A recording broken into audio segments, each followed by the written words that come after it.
In this module, we're going to go over many control switches and pilot devices which are used in the control of motors as well as other plant equipment.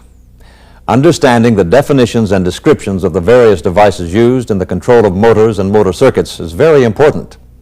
Without a good understanding of the functions of each of the various devices that are used and the terms and symbols that apply to such devices, a comprehensive understanding of motor controls would be impossible. Before we start to go into detail of control components, we will take a look at the basics of ladder diagrams where all these components are represented and connected. Then we'll move to cover some basic switching mechanisms or configurations available in all switching control components. These include switches with different poles, throws, and breaks. Then we'll cover push buttons, the different selector switches, pilot lights, and drum switches, and how they are used to reverse the direction of motor rotation. Then we'll go over the output control provided by control relays and the functionality and operation of timers. We'll not only cover the operation, connection, and representation of these devices, but also the troubleshooting of them in a control circuit. So let's now start by looking at the manner by which all these control devices and elements are used and represented in control circuits.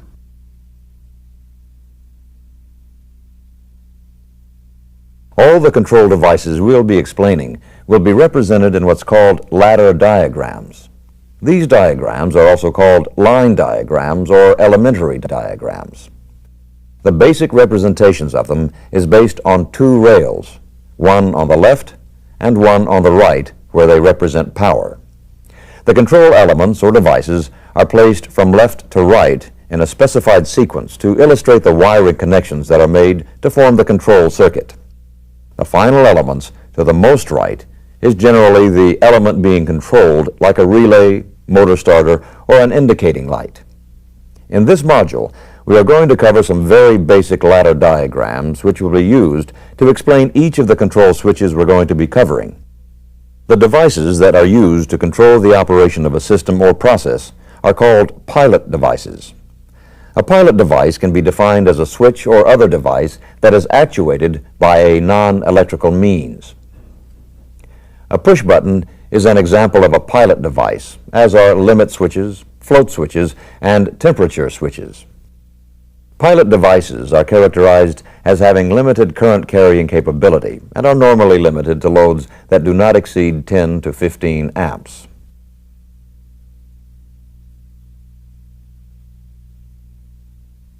To begin our discussion of control components, let's start with the switch. The purpose of a switch is to turn a device on or off by closing or opening the switch. As an example, a switch can be used to turn a lamp on or off. Switches are available in several configurations, depending on the number of contacts they have and the type of connection they make. They are categorized by the number of so-called poles and throws. The poles indicate the number of source wires the switch can control, whereas the throw indicates the possible positions the switch can be thrown or put in to make a connection. Furthermore, switches are also classified by how they make contact. This classification is called breaks. This deals with a number of separate contacts used to break the circuit. If it breaks it in one place, it is called a single break, and if it breaks it in two places, it is called a double break. We'll see more of this in a little while. Switches are classified by two or more of the categories that make it. For instance, there are single-pole, single-throw switches, double-pole, single-throw switches, single-pole, double-throw, and double-pole, double-throw. These are among the most common. Additionally, we can have them with single break or double break, as we'll see shortly. The single-pole, single-throw, or SPST for short, is the most basic of all contact arrangements found in switches. As its name implies, it has one source wire or pole which connects the side we want to switch from to the position we want to switch it to, or throw it to. In fact, this is the regular everyday wall switch we have at home, the one that turns the light of a room on and off. When the switch closes, contact is made and current flows through the switch from the pole to the throw side. The ladder diagram representation of this single-pole, single-throw is like this. If we wanted to connect the switch so that we could turn a light on, we would connect one side to the power at L1 and the other one to the light and from the light to the return L2 or common. If the switch is turned on, the light will also turn on.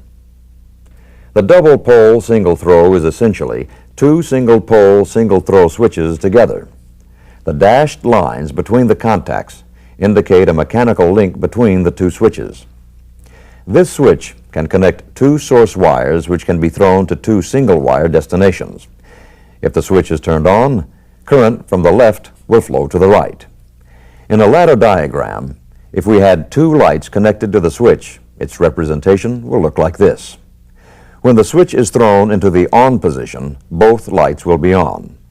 Note that all switches have only one switch activation mechanism, which can have different switching contact configurations according to the number of poles and throws. The single pole double throw switches one source wire in either of two possible positions that you can throw it in. One of the positions is closed while the other is open.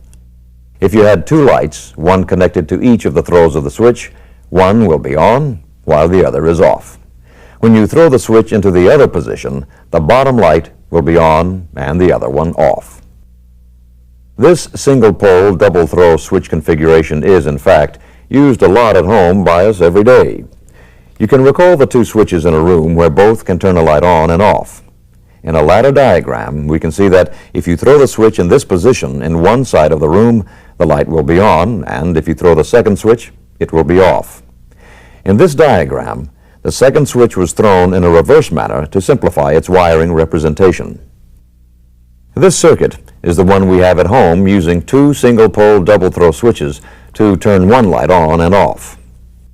The double-pole double-throw connects two source wires to two possible thrown positions for each circuit. It's like combining two single-pole double-throw switches and controlling the throws with the same mechanism. One of the two throw contacts of each pole is in a closed position, while the other one is in the open position. In a ladder circuit, they are represented like this, where the switch can be wired to four possible loads. The double-pole double-throw can also be used to control two loads. For instance, if the switch is in this position, the green light will be on because the current will flow from L1 source power to the return L2. When the switch position is changed, the red light will be on. When this double-pole double-throw switch is used in this fashion, it is called an isolation switch because one load is isolated or disconnected when the other one is on. The single-pole double-throw and double-pole double-throw switches can also be ordered with a center off position. If this is the type of switch that you need for a given application, it will be necessary to specify single-pole single-throw center off or double-pole double-throw center off when ordering the switch.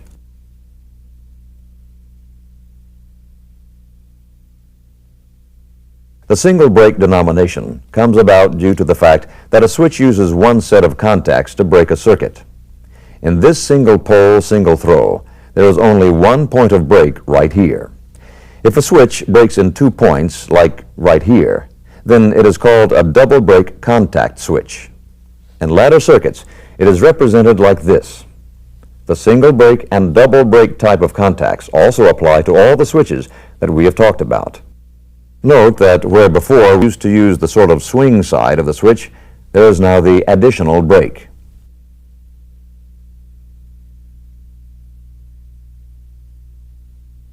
In many motor control circuits, push buttons are used in conjunction with motor starters to control the on and off state of motors.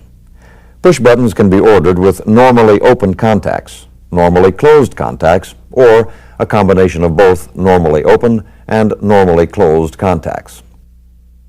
What does normally open or normally closed mean? Normal for control devices is the state or position of the device contacts without any external force or outside influence being applied. A spring-loaded normally open push button would be in the open position and would remain open until an operator presses the button with his finger. When the button is pressed, the normally open contacts will close. Likewise, if a normally closed push button is pressed, the normally closed contacts will open and close again when released. Just like in the case of the switches that we've discussed earlier had their own unique symbols, Push buttons also have special symbols that are used to identify them in electrical diagrams. The symbol for the normally open push button looks like this. When the button is pressed, the normally open contacts will close and complete the path for current flow. When the button is released, the spring mechanism will return the contacts to their normally open position, which will break or interrupt the path for current flow. The correct symbol for a normally closed push button looks like this. In the normal position, the contacts are closed and a path for current flow exists. When the button is pressed, the normally closed contacts will open and the circuit would be interrupted. As before, when the button is released, the contacts will return to their normal condition, which is closed, and a path for current or power flow will again exist. It is very common for a push button to have both a normally open and a normally closed set of contacts. This configuration gives the push button more flexibility when being used in motor control circuits. This double contact push button is often used for electrical interlocks. Push buttons are also available with maintained contacts represented by this symbol, where the dashed line that connects the two buttons indicates a mechanical connection or linkage. Maintained contacts are push buttons which operate in a similar manner as the regular push buttons we've been talking about. The maintained open contacts, however, as its name implies, will keep the open contacts closed once it has been pushed and will remain closed until the second operator button is pushed. The operation of the maintained push button is analogous to the operation of a seesaw. Another push button symbol that you will see on electrical and wiring diagrams is a push button with an oversized or mushroom head. The larger size is used to make the button easier to push. This type of head is generally used for stop and for emergency shutdown and is represented by this symbol. Push buttons are also referred to as elements or operators, while the enclosure that houses them is called a push button station, or simply a station.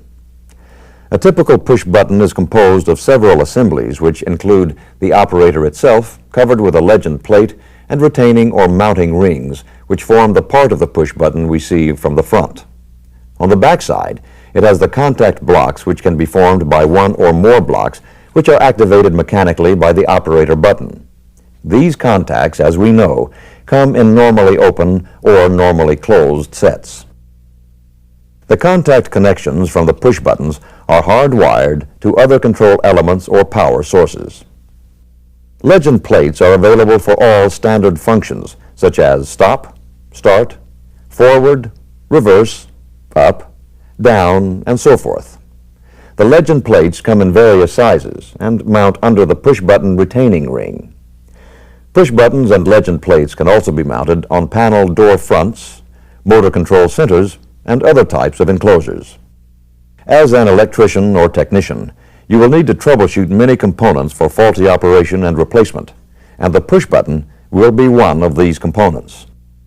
If a push button is wired in a circuit, you can test the 2 points where it has its connections wired to. In this example, one side of the normally open push button is connected to the power side L1 of 120 volts AC, while the other is wired to a light. When the push button is pressed, the light has to turn on. If it doesn't, it could be a series of problems, but assuming that we have isolated it to this section, it could be the push button, so we need to check it. The first thing is to test with a voltmeter for voltage between this point and this point, or the common of the circuit. Between the supply side of the push button and the common, we will see 120 volts AC. When the push button has not been pressed and we place one side of the voltmeter here, we'll see no voltage, and when pushed, if the push button is okay, we will see 120 volts. If we don't see voltage, there is something wrong because power is not getting to the light. The first thing to do is check to make sure that the wire connection, preferably stranded wire, is properly terminated and making good contacts with the screws. If a problem with the contact blocks is suspected, you can set the meter for an ohms resistance reading so that we can measure continuity in the contacts when the push button is pressed. Make sure that power has been removed from the circuit during the resistance continuity test. To measure for continuity, we place each side of the meter in the contact connections. Here, we should read infinity resistance, indicating an open. When the push button is pressed, the resistance reading should go to 0 ohms, indicating continuity is being provided by the contacts and that they are operating correctly. If the push button is OK and the light is not turning on, or the voltage is not passing through, then there could be a problem in the wiring or even in the screw assembly, or at the terminal blocks if used in a panel or enclosure. If the reading was not 0 ohms, then there is a problem with the contacts and we need to replace them. This problem could be due to dirt or corrosion in the contact assembly, or a problem with the spring actuation of the operator assembly. In a normally closed push button, the problem could exist in the spring return of the contact assembly, or if a set of normally closed contacts have experienced a heavy overload or a short circuit fault, the contacts could have been welded and the circuit cannot be broken when pushed. The troubleshooting of normally closed contacts also follow in the same manner. When the contacts are closed, there is continuity and 0 ohms resistance. And if open, the resistance reading will be infinity. When troubleshooting, please be aware of where you place your hands, tools, and the probes of the meter, because there is a possibility of electrical shock which could result from you making contact with electrical circuits.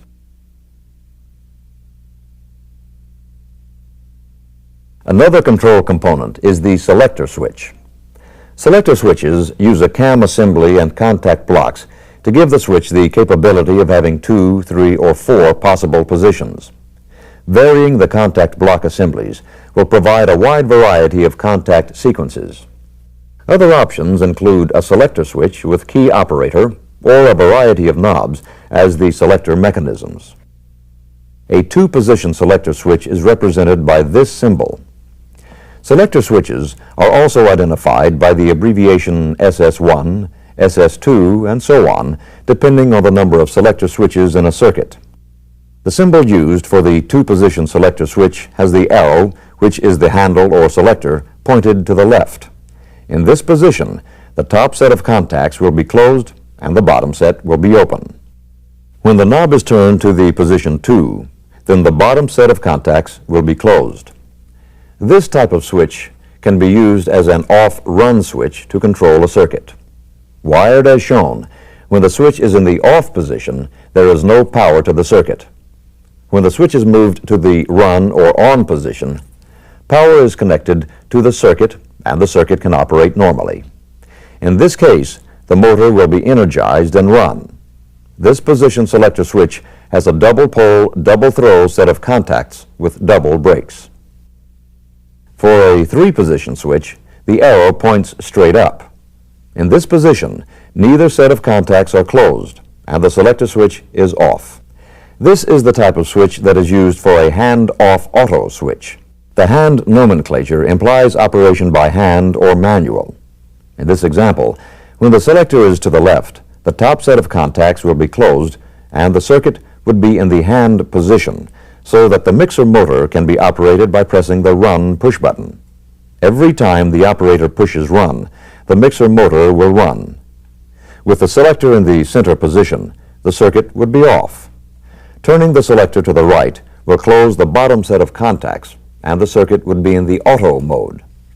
In the auto or automatic mode, the mixer motor will run automatically as soon as the float switch senses that the liquid level is reached and its contacts close.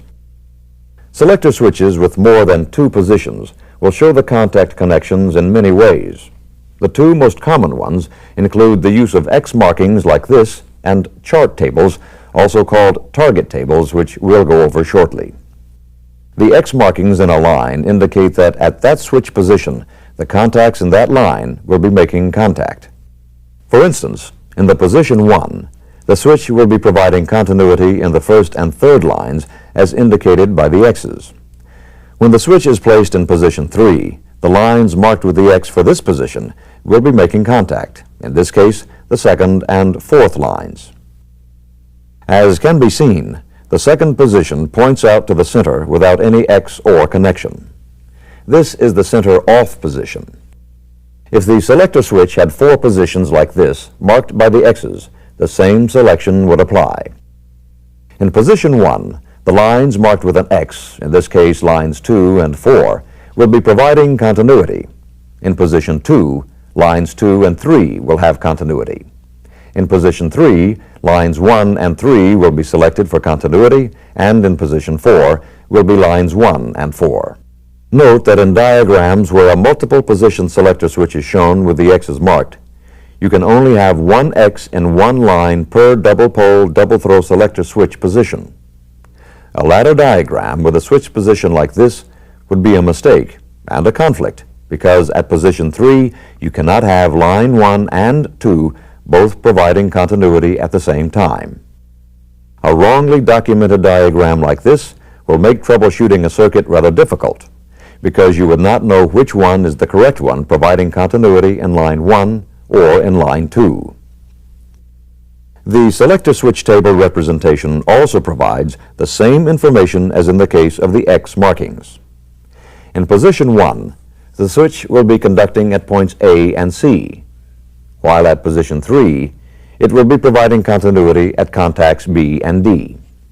As can be seen in position 2, the switch will be in the center of the switch or in the off position, where no contact will provide continuity. To indicate the status and operation of various parts of motor control circuits, indicator or pilot lights are often used. A pilot light might be used to indicate that a motor is running, or a pilot light may be used to indicate that power is available. In fact, we've been talking and using pilot lights throughout our explanations of other devices to illustrate their application and use. This is the symbol used for a full voltage pilot light or indicator lamp. If there is letter indication inside the circle representation of the lamp, it defines the color of the lens in the lamp. The standard letter designations for the various colors are C for clear, R for red, G for green, A for amber, B for blue, and O for opal or white. Red pilot lights are often used to indicate that a motor is running, or to indicate that a machine is operational and caution exists. Green is often used to indicate that power is available but no equipment is operational. It's like having the system in a standby mode, ready to be brought online. Your manufacturing operation or plant may have already developed a standard for the color of lamps that will be used and under what conditions. It is important that you know the standard and maintain it when changing or modifying motor control circuits. For convenience, indicator lamp assemblies can be purchased with a push-to-test feature that allows the operator or maintenance person to test the lamp even though the equipment is not running. The symbol of this push-to-test pilot light indicates a connection to the circuit that will energize it to provide indication and a connection to the power source. The other side of the light is connected to the common or return. This light represents a full voltage lamp, since it will take the full voltage of the circuit between L1 and L2. To test the lamp, a momentary push button is provided with a lens which, if pushed, will light the lamp if the bulb is good by making a direct connection to power. When an operator depends on indicator lamps to show the operation or status of a given machine or process, it is very important that the condition of the bulbs be checked at the start of each shift. This type of pilot light also aids in troubleshooting. Is the motor not running, or is the bulb just burnt out? A press of the lamp will answer the question about the condition of the bulb. Another type of light you may encounter during installation or while troubleshooting a machine or system is a transformer-type push-to-test pilot light. This type of light is used frequently in machines which exhibit a lot of vibration, where a low-voltage bulb is preferred. The bulb is rated at an operational voltage between 6 to 8 volts. Note that the lamp is rated at 120 volts, but the transformer brings its voltage to the 6 to 8 volts AC. The lamp provides a double-pole, double-throw set of contacts with double break that connects the light power through an internal jumper to the L1 power. When the lens is pushed to test the lamp, the light will be lit, indicating a good condition. The dashed lines show the mechanical link between the lens of the lamp and the test contacts. When replacing the bulbs, remember that they are rated at a much lower voltage than 120 volts. So if for some reason a 120 volts bulb is found and fits the lamp, it will provide virtually no luminance when lit. On the other hand, if you place a low voltage bulb into a regular full voltage lamp in a 120 volt system, the bulb will blow out immediately at test. In Part 2, we'll conclude covering control switches by going over drum switches and their application. We'll also cover the use and operation of control relays and timers in control circuits.